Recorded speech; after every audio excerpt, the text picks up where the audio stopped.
अब हम वृत्तीय गति के बारे में जानेंगे।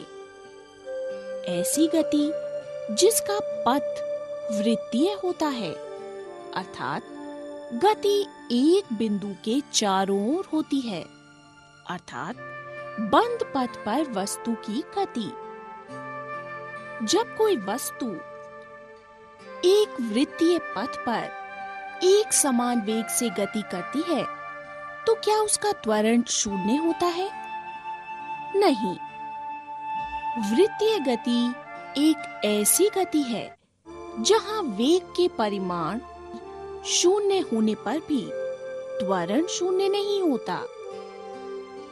हम जानते हैं कि जब वेग में परिवर्तन होता है, तब हम कहते हैं कि वस्तु त्वरित हो रही है। अब वेग में ये परिवर्तन वेग के परिमाण या गति की दिशा या फिर दोनों में परिवर्तन के कारण हो सकता है। अगर कोई व्यक्ति एक आयताकार पथ पर एक समान चाल पर दौड़े, तो अपने आप को पथ पर बनाए रखने के लिए उसे कोनों पर उसे 4 बार अपनी गति की दिशा को बदलना पड़ता है।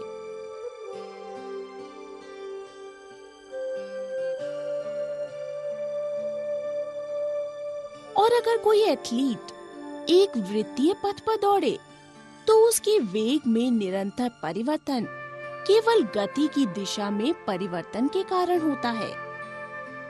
इसीलिए वृत्तीय पथ पर दौड़ता एक एथलीट त्वरित गति का एक उदाहरण है। जैसे एक r त्रिज्या वाले वृत्त की परिधि 2 पाई होती है, और अगर एथलीट r त्रिज्या वाले वृत्तीय पथ पर एक चक्कर लगाने में 30 सेकंड का समय लेता है, तो उसकी चाल v बराबर होगी 2 पाई r बटा t।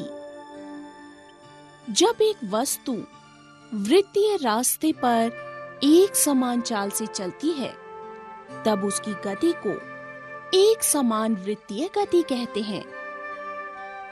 वस्तु की वृत्तीय गति के कई उदाहरण हैं, जैसे चंद्रमा और पृथ्वी की गति। पृथ्वी के चारों ओर वृत्तीय कक्षा में घूर्णन करता हुआ एक उपग्रह है। आपने धागे के आगे पत्थर या लकड़ी का गुटका बांधकर गोल गोल जरूर घुमाया होगा, और जब आप इसे अचानक छोड़ते हैं तो ये सीधा चला जाता है।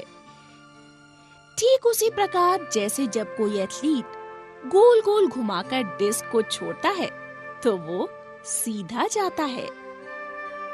वास्तव में छोड़े जाने पर पत्थर या डिस्क वृत्तीय पथ के स्पर्शी के अनुदिश सरल रेखीय पथ पर गति करता है। ऐसा इसलिए होता है क्योंकि जब पत्थर को छोड़ा जाता है, तो वो उसी दिशा में गति जारी रखता है जिस दिशा में वो उस क्षण गति कर रहा है। अलग अलग बिंदु पर पत्थर छोड़ा जाए तो वो अलग अलग दिशा में गति करता है।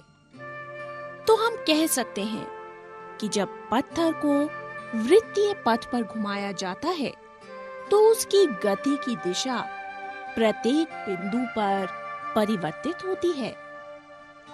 अब आप गति को भली प्रकार समझ गए होंगे। अब आप गति के समीकरणों का प्रयोग करके कुछ प्रश्नों को हल कीजिए।